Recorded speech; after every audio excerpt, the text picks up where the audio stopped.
وذكر فإن الذكرى تنفع المؤمنين.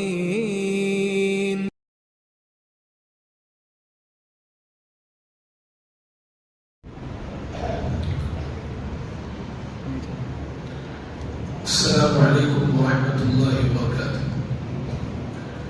بسم الله الرحمن الرحيم.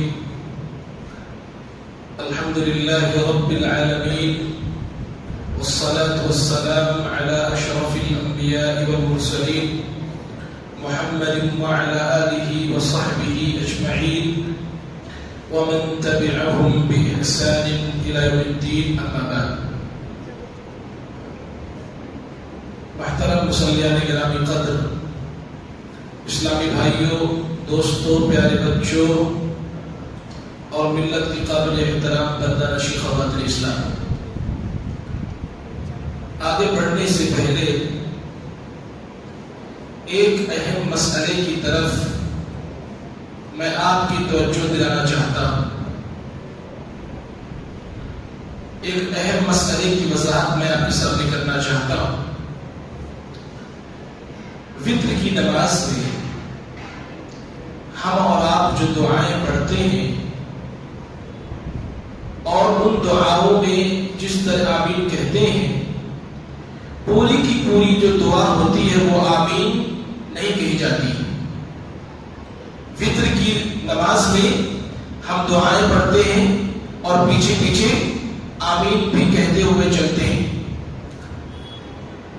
اس دعا میں بعض سینٹنس ایسے ہیں کہ جن کے بعد آمین کہی جاتی ہے، اور بعض جملے ایسے ہیں کہ جن میں صرف اللہ کی تعریف بیان کی جاتی ہے. آمین کب کہا جاتا ہے؟ جب ہم اللہ سے دعا کر رہے ہوتے ہیں کہ اللہ فلاں چیز دے دے، فلاں چیز دے دے، اللہ یہ ہمیں عطا کر دے، اس وقت ہم اور آپ آمین کہتے ہیں. دعائے قنوت کے اندر 5 ہی جملے ایسے ہیں جہاں ہم اللہ تعالی سے دعا کرتے ہیں. صرف 5 سینٹنسز ہیں جہاں ہم اللہ تعالی سے دعا کرتے ہیں، اور 5 سینٹنسز کے بعد جتنے بھی جملے ہیں وہ سب اللہ کی تعریف پر مشتمل ہیں. یعنی شروع کے 5 جملوں میں آمین کہیں اور بعد کے آخر کے جو اور جملے ہوں گے ان میں آمین نہ کہیں. مثال کے طور پر جب ہم کہتے ہیں اللہم اہدنا فیمن ہدیت، اس کا مطلب یہ ہوتا ہے کہ اللہ ہمیں تو ہدایت دے کر ان لوگوں کے صف میں شامل کر دے جن کو تو نے ہدایت بخشی ہے. ہم کہتے ہیں آمین. اس کے بعد وعافنا فیمن عافیت، اے اللہ ہمیں معاف کر کے ان لوگوں کی زمروں میں شامل کر دے جن کو تو نے معاف فرمایا ہے. ہم کہتے ہیں آمین. وبارک لنا فیما اعطیت، اے اللہ جو کچھ تو نے ہم کو عطا کیا ہے اس میں برکت نازل فرما. ہم پیچھے کہتے ہیں آمین. وتولنا فیمن تولیت، اے اللہ تو ہمیں دوست بنا کر ان لوگوں کے زمروں میں شامل کر دے جن کو تو نے اپنا دوست بنایا ہے. ہم کہتے ہیں آمین. آخری جملہ ہے وَقِنَا شَرَّ مَا قَضَيْتَ، اے اللہ اس شر سے ہماری حفاظت فرما جس کا تو نے فیصلہ کر رکھا ہے. ہم کہتے ہیں آمین. یہاں تک دعائیہ کلمات ہوتے ہیں، یہاں تک ایک بندہ اللہ سے دعا کرتا ہے. ایسی صورت میں یہاں تک آمین کہنے میں کوئی حرج نہیں، بلکہ آمین کہنا چاہیے. اس کے بعد کے جو جملے ہیں فَإِنَّكَ تَقْضِي وَلَا يُقْضَى عَلَيْكَ، اے اللہ فیصلہ تو کرتا ہے، تیرے خلاف فیصلہ نہیں ہوتا ہے. إِنَّهُ لَا يَذِلُّ مَن وَالَيْهِ، اے اللہ سبحانہ و تعالی جسے اپنا تو دوست بنا دے اسے کوئی ذلیل نہیں کر سکتا ہے. وَلَا يَعِزُّ مَنْ عَادَاهُ، اے اللہ جس کا تو دشمن بن جائے اسے کوئی عزت نہیں دے سکتا ہے. اس کے بعد اور بھی بہت سارے جملے ہیں. نَسْتَغْفِرُكَ وَنَتُوبُ إِلَيْكَ، اے اللہ ہم تجھ سے استغفار کرتے ہیں، تیری طرف رجوع کرتے ہیں. اسی طریقے سے تبارک ربنا و تعالی، اے اللہ سبحانہ و تعالی تیری ذات بابرکت ہے اور تو اعلیٰ ذات ہے، بلند و بالا ذات ہے. اور اس کے بعد لا منجا منک الا الیک، اے اللہ نجات کی کوئی جگہ ہو سکتی ہے تو تیرے پاس ہو سکتی ہے، تیرے علاوہ کہیں نجات کی جگہ نہیں مل سکتی ہے. تو یہ جملے ہیں، یہ دعائیہ جملے نہیں ہیں، ان میں آپ کو آمین نہیں کہنا ہے. شروع کے صرف 5 جملے ہیں جہاں پر آپ کو آمین کہنا ہے. ان جملوں میں ایک بندہ اپنے رب سے دعا کر رہا ہوتا ہے. انشاءاللہ تعالیٰ ان باتوں کا خیال رکھیں گے. اللہ تعالیٰ نے بیان فرمایا وَإِذَا قِيلَ لَهُمْ آمِنُوا كَمَا آمَنَ النَّاسِ قَالُوا أَنُؤْمِنُ كَمَا آمَنَ السُّفَهَاءُ أَلَا إِنَّهُمْ هُمُ السُّفَهَاءُ وَلَكِنْ لَا يَعْلَمُونَ. جب ان منافقین سے کہا جاتا ہے کہ تم اسی طرح ایمان لاؤ جس طرح اللہ کے نبی کے صحابہ لے کر کے آئے، تو یہ کیا کہتے ہیں؟ انؤمن کما آمن السفہاء، کیا ہم بھی اسی طرح سے ایمان لائیں جس طرح سے یہ بے وقوف اور نادان ایمان لائے ہیں؟ منافقین نے صحابہ کرام کی شان میں جب گستاخی کی اور صحابہ کرام کو بے وقوف کہا، صحابہ کرام کو نادان کہا، تو اللہ تعالی نے آسمان سے صحابہ کرام کا دفاع کیا. اللہ نے کہا الا انہم هم السفہاء، اے لوگو صحابہ بے وقوف نہیں ہیں، صحابہ نادان نہیں ہیں، بلکہ یہ منافقین ہی نادان ہیں. ولکن الا انہم السفہاء، یہ جو منافقین ہیں یہ خود نادان ہیں لیکن انہیں علم نہیں ہے. اس آیت کریمہ کے ذریعے سے صحابہ کرام کے مقام و مرتبے کا پتہ چلتا ہے کہ صحابہ کرام کا مقام و مرتبہ کتنا بڑا تھا کہ جب کسی نے صحابہ کے سلسلے میں گستاخی کی تو اللہ تعالیٰ نے آسمان سے ان کا دفاع فرمایا. جب کسی نے صحابہ کرام کے بارے میں برا بھلا کہا تو اللہ تعالیٰ نے آسمان سے صحابہ کی تعریف بیان کی اور ان لوگوں کو برا بھلا کہا جنہوں نے صحابہ کرام کے سلسلے میں غلط بیانی سے کام لیا تھا. بھائیو، صحابہ کرام کے بارے میں اللہ تعالیٰ نے آگے بیان فرمایا فَإِنْ آمَنُوا بِمِثْلِ مَا آمَنْتُمْ بِهِ فَقَدِ اهْتَدَوْا، کہ اگر یہ لوگ اسی طرح ایمان لے آئیں جس طرح اے میرے صحابہ تم ایمان لے کر کے آئے ہو، تب تو یہ ہدایت یافتہ ہے. اس آیت کریمہ میں اللہ تعالیٰ نے صحابہ کرام کے ایمان کو ہمارے لیے میزان بنایا، صحابہ کرام کے ایمان کو ہمارے لیے نمونہ بنایا، صحابہ کرام کے ایمان کو ہمارے لیے پیمانہ بنایا. اگر کوئی شخص یہ فیصلہ کرنا چاہتا ہے کہ اس کا ایمان کیسا ہے، اپنے ایمان کو صحابہ کرام کے ایمان سے ملاؤ. اگر ہمارا ایمان صحابہ کرام کے ایمان کے جیسا ہے تب تو ہم کامیاب ہیں. ورنہ اللہ تعالیٰ نے اسی آیت کریمہ کے اندر کہا اگر تمہارا ایمان صحابہ کرام کے ایمان کے جیسا نہیں ہے تو یہ سمجھ لو کہ تم گمراہ ہو، تم سیدھے راستے پر نہیں ہو. اور صحابہ کرام کا ایمان کیسا تھا؟ صحابہ کرام کا ایمان یہ تھا کہ ایک اللہ کے لیے اپنی پوری زندگی قربان کرنے کو تیار رہا کرتے تھے. صحابہ کرام کا ایمان کیسا تھا کہ نبی کی سنت کے لیے ساری چیزوں کو قربان کرنے کو تیار رہتے تھے. ان کے سامنے صرف 2 ہی چیزیں تھیں، ایک اللہ کی کتاب یعنی قرآن کریم اور ایک جناب محمد رسول اللہ صلی اللہ علیہ وسلم کی سنت، آپ کی حدیث مبارکہ. آپ دیکھیں گے کہ صحابہ کرام نے دین کے لیے، ایمان کے لیے، اسلام کے لیے پوری دنیا کو چھوڑنا گوارا کر لیا، پر اپنے نبی کو کبھی ناراض نہ کیا، اللہ تعالیٰ سے اپنا رشتہ کبھی خراب نہ کیا. صحابی رسول آتے ہیں، گھر میں داخل ہوتے ہیں، ماں ان کو دیکھ کر کے کہتی ہے تو میرا اکلوتا بیٹا ہے، تیری اور میری محبت عجیب ہے. عرب کے اندر ہمارے محبت کی مثالیں دی جاتی ہیں. ہم نے سنا ہے کہ تو نے محمد اکرم کے دین کو قبول کر لیا ہے صلی اللہ علیہ وسلم، اب یا دین محمد کو ترک کر دے یا میں ریت پر لیٹ رہی ہوں، کھانا نہیں کھاؤں گی، پانی نہیں پیوں گی، سائے میں نہیں بیٹھوں گی، ریت پر ایڑیے رگڑ رگڑ کر مر جاؤں گی. عرب والے مجھے ماں کا خاطر کہیں گے اس نے ماں کو مروایا. اب ادھر ماں کی ممتا ہے، ادھر محمد اکرم کا پیار ہے صلی اللہ علیہ وسلم. ادھر ماں کی ممتا ہے، ادھر اللہ کی محبت ہے. کہتا ہے ماں غلط جانا ہے مجھے، کاش میں ایک ماں کے بطن سے پیدا نہ ہوا ہوتا، کئی ماؤں نے مجھے جنم دیا ہوتا، میں ہر ماں کو ریت پر ایڑی اگر مرتا ہوا برداشت کر لیتا، اپنے رب کو کبھی ناراض نہ کرتا۔ اس ایمان کی ضرورت ہے۔ لہذا جس کا ایمان صحابہ جیسا نہیں ہے، جس کا ایمان صحابہ کرام کی طرح سے نہیں ہے، وہ ہدایت یافتہ نہیں ہے۔ اور صحابہ کرام کا ایمان بالکل خالص تھا، شرک کہیں ملاوٹ نہ تھی، بدعت و خرافات کی کہیں ملاوٹ نہ تھی، سنت سے محبت کرنے والے تھے، اللہ تعالیٰ سے محبت کرنے والے تھے، اور قرآن و حدیث کے مطابق وہ زندگی بسر کرنے والے تھے۔ اس طریقے سے صحابہ کرام زندگی بسر کیا کرتے تھے۔ تو اگر کوئی شخص یہ دعویٰ کرتا ہے کہ میں مومن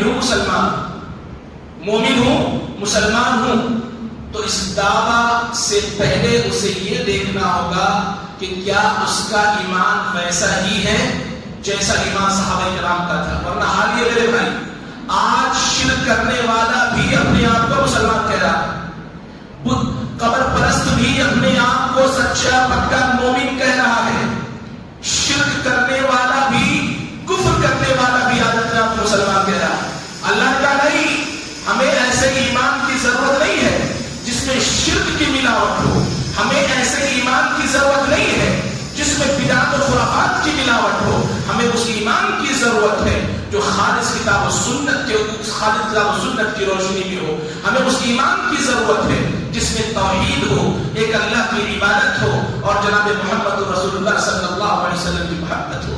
لہذا ہمیں اپنے ایمان کو صحابہ کرام جیسا ایمان بنانے کی ضرورت ہے۔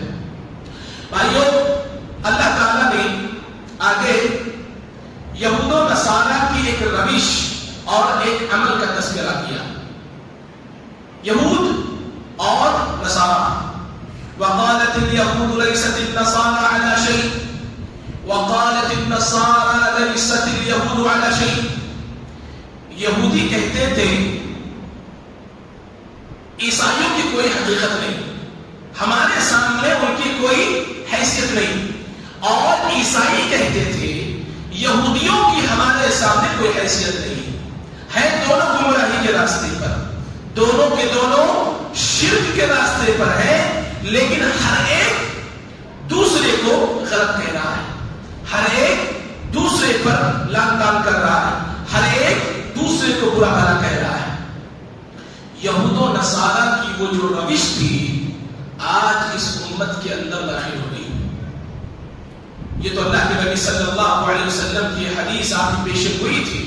آپ نے کہا تھا لَتَتَّبِعَنَّ سَنَنَ مَنْ كَانَ قَبْلَكُمْ حَذْوَ النَّعْلِ بِالنَّعْلِ، کہ لوگوں تم اپنے سے پہلے لوگوں کی پیروی کرو گے، نقش قدم پر چلو گے، حَتَّى لَوْ دَخَلُوا جُحْرَ ضَبٍّ لَدَخَلْتُمُوهُ، یہاں تک کہ اگر وہ لوگ کسی سوراخ میں بھی داخل ہو گئے ہوں گے تو تم بھی پیچھے پیچھے چلے جاؤ گے۔ آج یہود و نصارہ کی روش اس امت کے اندر داخل ہو گئی ہے۔ اپنی غلطی پر نظر نہیں ہے، اپنے گناہوں پر نظر نہیں ہے، اپنی کمیوں پر نظر نہیں ہے، ہمیشہ دوسروں کی غلطیوں پر نظر رکھنا، دوسروں کو برا بھلا کہنا، اور ہر ایک دوسرے کو برا بھلا کہنا۔ اس امت کا ایک بہت بڑا طبقہ، اس امت کا ایک بہت بڑا طبقہ جو شرک میں مبتلا ہے، قبر پرستی میں مبتلا ہے، بدعت و خرافات میں مبتلا ہے، وہ خود کو نبی کا سچا محب کہہ رہا ہے کہ ہم نبی سے سچی محبت کرنے والے ہیں، اور وہ لوگ جو صحابہ کے طریقے پر انہیں گستاخ رسول کہہ رہا ہے، جو شرک میں مبتلا ہے، صحابہ کے طریقے سے ہٹے ہوئے ہیں، وہ دعویٰ کر رہے ہیں کہ وہ صحیح دین پر ہے، صحیح راستے پر ہے، اور جو لوگ صحیح راستے پر ہیں، ایک اللہ کی عبادت کرتے ہیں، نبی کی سنت کی پیروی کرتے ہیں، انہیں یہ لوگ گستاخ رسول کہتے ہیں۔ یہ یہود و نصارہ کی روش نہیں تو اور کیا ہے؟ بھائیو، اللہ تعالیٰ سے دعا کرتے رہنا چاہیے کہ اللہ تعالیٰ میں یہود و نصارہ کی روش سے، یہود و نصارہ کی پیروی سے ہماری حفاظت فرمائے۔ اس کے بعد اللہ رب العالمین نے کہا سَيَقُولُ السُّفَهَاءُ مِنَ النَّاسِ مَا وَلَّاهُمْ عَنْ قِبْلَتِهِمُ الَّتِي كَانُوا عَلَيْهَا قُلْ لِلَّهِ الْمَشْرِقُ وَالْمَغْرِبُ يَهْدِي مَن يَشَاءُ إِلَى صِرَاطٍ مُسْتَقِيمٍ۔ اللہ نے کہا ان قریب بیوقوف لوگ کہیں گے کہ آخر کس چیز نے محمد کو اور ان کے ساتھیوں کو اس قبلے سے موڑ دیا جس قبلے پر باقی تھے. دراصل اس آیت کریمہ میں تحویل قبلہ کا مسئلہ چل رہا ہے. تحویل قبلہ کا مطلب یہ ہوا کہ اللہ کے نبی صلی اللہ علیہ وسلم جب مکہ سے ہجرت کر کے مدینہ تشریف لائے، آپ صلی اللہ علیہ وسلم بیت المقدس کی طرف قبلہ کر کے نماز پڑھا کرتے تھے. 16-17 مہینے تک یہ سلسلہ چلتا رہا کہ بیت المقدس کی طرف شروع اسلام میں مسلمان قبلہ کر کے نماز پڑھا کرتے تھے. لیکن اللہ کے نبی صلی اللہ علیہ وسلم کی طلب ہوتی تھی، آپ کی خواہش ہوتی تھی کہ اللہ تعالیٰ بیت المقدس کو قبلہ موڑ کر کے خانہ کعبہ کی طرف کر دے. اللہ تعالیٰ نے آپ صلی اللہ علیہ وسلم کے اس خواہش کا احترام کیا اور اللہ تعالیٰ نے یہ حکم دے دیا کہ آج کے بعد سے مسلمان بیت المقدس کی طرف نہیں بلکہ خانہ کعبہ کی طرف قبلہ کر کے نماز پڑھیں گے. تب سے آج تک الحمدللہ اور صبح قیامت تک نبی کی یہ سنت اور نبی کا یہ طریقہ جاری رہے گا کہ مسلمان خانہ کعبہ کی طرف نماز پڑھیں گے. جب یہ مسئلہ رونما ہوا تو یہودیوں نے، منافقوں نے یہ شور مچانا شروع کر دیا کہ محمد اور اس کے ساتھیوں کو کیا ہو گیا ہے. کل تک تو بیت المقدس کی طرف نماز پڑھتے تھے اور آج خانہ کعبہ کی طرف پڑھ رہے ہیں. تو وہ مذاق اڑانے لگے اور یہ کوئی نئی چیز نہیں میرے بھائی. ہر زمانے ہر دور میں اہل ایمان کا مذاق اڑایا گیا ہے، دینداروں کا مذاق اڑایا گیا ہے. لیکن سچا اور پکا دیندار ان باتوں پر دھیان نہیں دیتا. وہ تو یہ دیکھتا ہے کہ اللہ تعالیٰ نے کیا فرمایا ہے، نبی صلی اللہ علیہ وسلم نے کیا فرمایا ہے. اللہ تعالیٰ نے کہا کہ محمد صلی اللہ علیہ وسلم ہم نے قبلہ بدلا ہے، ہم اس کے محتاج نہیں ہیں. آپ کہیں پر بھی نماز پڑھیے، قل للہ المشرق والمغرب، سارا مشرق سارا مغرب یہ اللہ تعالیٰ ہی کی ملکیت ہے.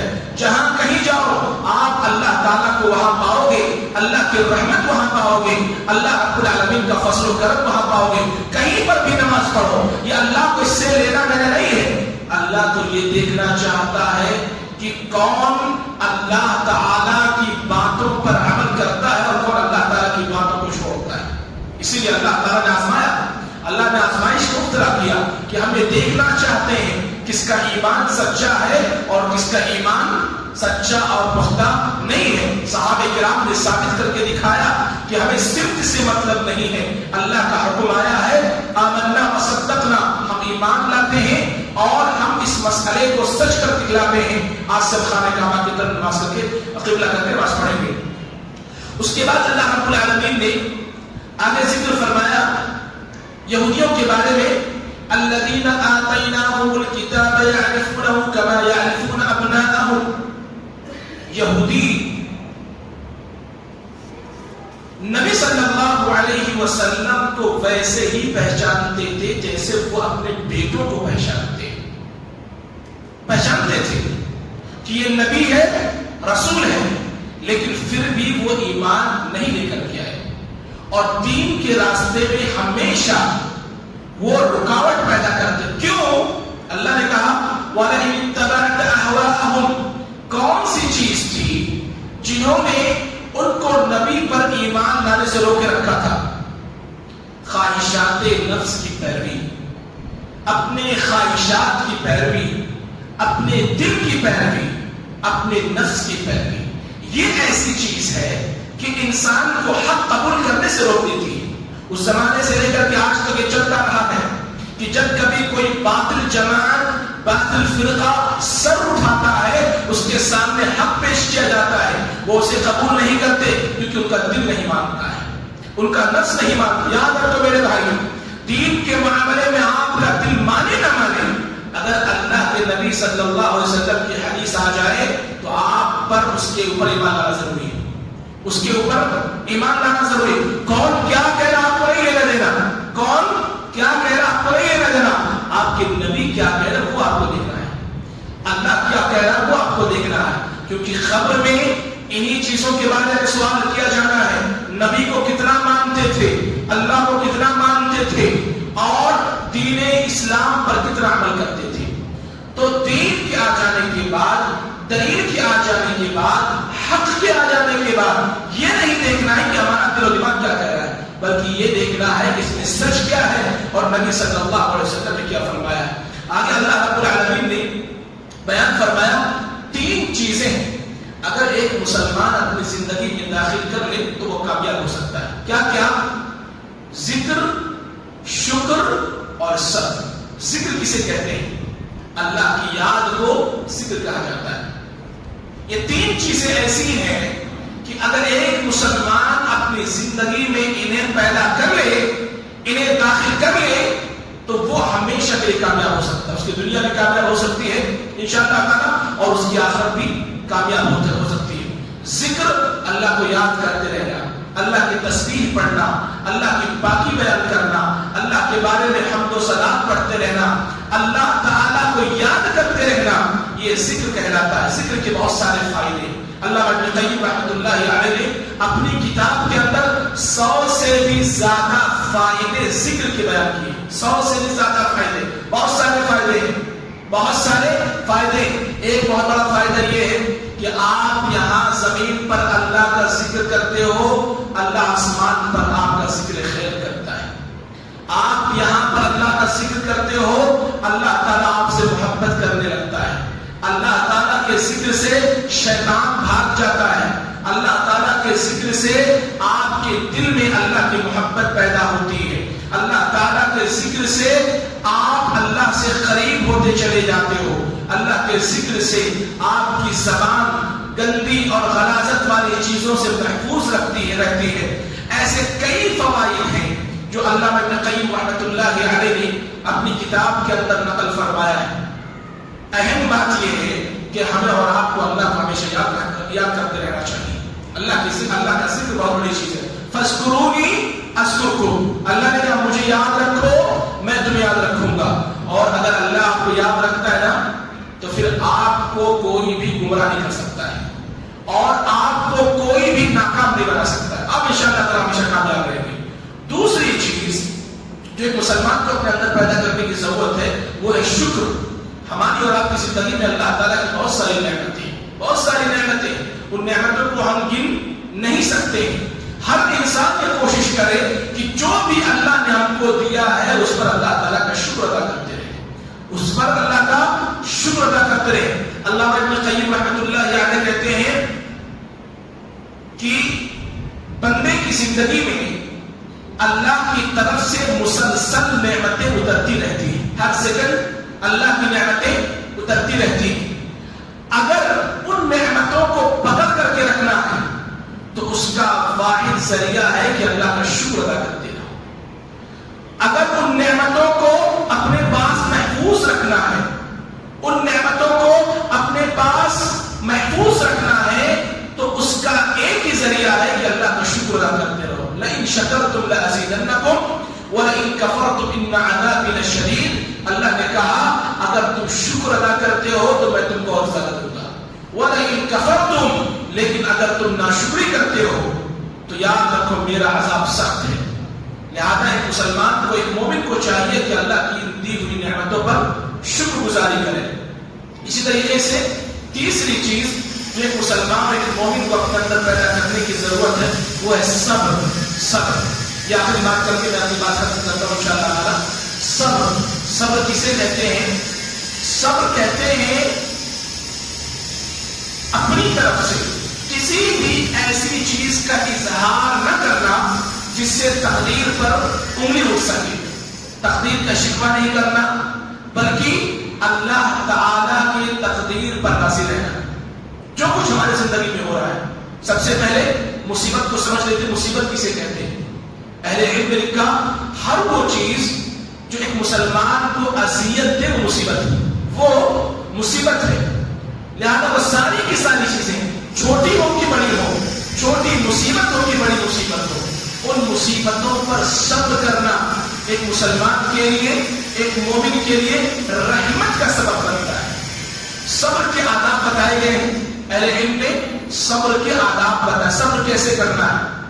صبر کا طریقہ یہ ہے جیسے مصیبت آئے فوراً آدمی صبر کرے۔ ایسا نہ ہو کہ کچھ وقت کے لیے مؤخر کر کے بعد میں چل کر کے صبر کریے، صبر نہیں ہوتا ہے، کیونکہ کوئی زخم لگ جائے، کوئی مصیبت آ جائے، اس کے بعد اگر تاخیر ہو جائے تو غم ویسے بھی ہلکا ہو جاتا ہے، پریشانی ویسے بھی کم ہو جاتی ہے۔ صبر کے فوراً بعد الصبر عند الصدمۃ الاولى، پہلی مصیبت کے فوراً بعد انسان کو صبر کرنا ہے۔ صبر کرنے کے بعد کیا کہنا ہے؟ انا للہ و انا الیہ راجعون۔ یہ ادب سکھلایا گیا، یہ ادب سکھلایا گیا۔ اس کا مطلب یہ ہوتا ہے کہ ہم اللہ تعالیٰ کے لیے ہیں، اللہ کی ملکیت ہیں، اللہ جو چاہے ہمارے ساتھ کر سکتا ہے، بھئی ہم اللہ کی ملکیت ہیں، اور مالک جس طرح چاہتا چاہے اپنی مملوک میں، اپنی ملکیت میں تصرف کر سکتا ہے، اسے اختیار حاصل ہے۔ تیسرا طرح سکھلایا صبر کا کہ آپ کے جسم سے، آپ کے اعضاء سے کسی بھی طرح کی ایسی چیز ظاہر نہیں ہونی چاہیے جو صبر کے خلاف ہے۔ محسوس ہی نہیں ہونا چاہیے کہ آپ کی کوئی مصیبت آئی ہوئی ہے۔ ام سلیم رضی اللہ تعالی عنہ کا واقعہ، کیسی عورت تھی، صبر دیکھنا ہے تو ام سلیم رضی اللہ تعالی عنہ کو دیکھیں، ان کی سیرت کے اندر یہ چیز موجود ہے۔ ام سلیم کے شوہر کا نام ہے ابو طلحہ انصاری رضی اللہ تعالی عنہ۔ ام سلیم کے بیٹے کا انتقال ہو جاتا ہے۔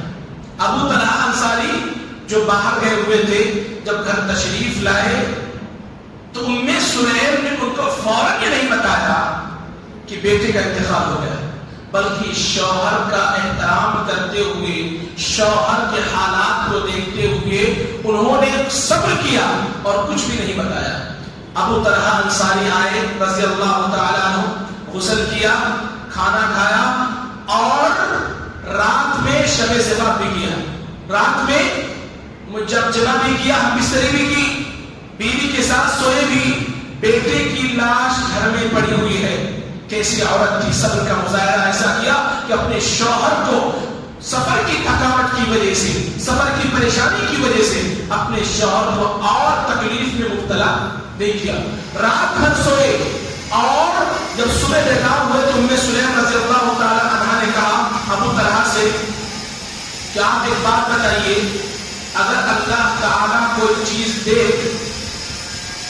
اور دوبارہ وہ لے لے تو اس کے بارے میں آپ کیا کہیں گے؟ ابو طلحہ انصاری نے کہا اللہ کی ملکیت کو چاہے تو لے سکتا ہے۔ ام سلیم نے کہا آپ کے بیٹے کا انتقال ہو چکا ہے، آپ کا بیٹا اللہ کے پاس جو چکا ہے، جو اللہ نے ہم کو دیا تھا اللہ نے اپنے پاس لا لیا ہے۔ یہ صبر ہے، یہ صبر ہے۔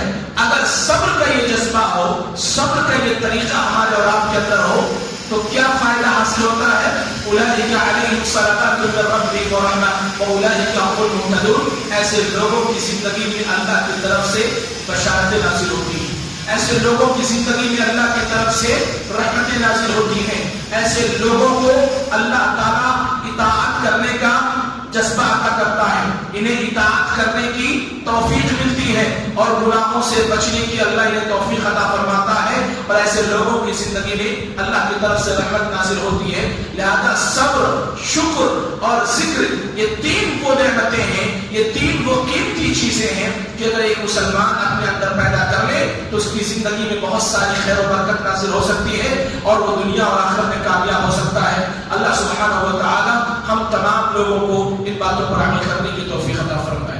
اللہ تعالیٰ ہمیں اس بات کی توفیق دے کہ ہمارا ایمان صحابہ کرام کے ایمان جیسا ہو سکے، صحابہ کرام کے ایمان کی طرح سے ہم اپنے اندر ایمان پیدا کر سکیں، قرآن و سنت کے مطابق زندگی گزار سکیں، سچے موحد بن کر کے زندگی بسر کر سکیں، ایک اللہ کی عبادت کی ہمیں اللہ توفیق دے۔ جب تک دنیا میں کی کتاب و سنت پر باقی رکھ، جب ہمارا خاتمہ اور ایمان کی خیر پر ہو۔ صلی اللہ علیہ خیر خلق محمد وعلی آلہ وصحبہ اجمعین برحمتک یا ارحم الراحمین۔ السلام علیکم۔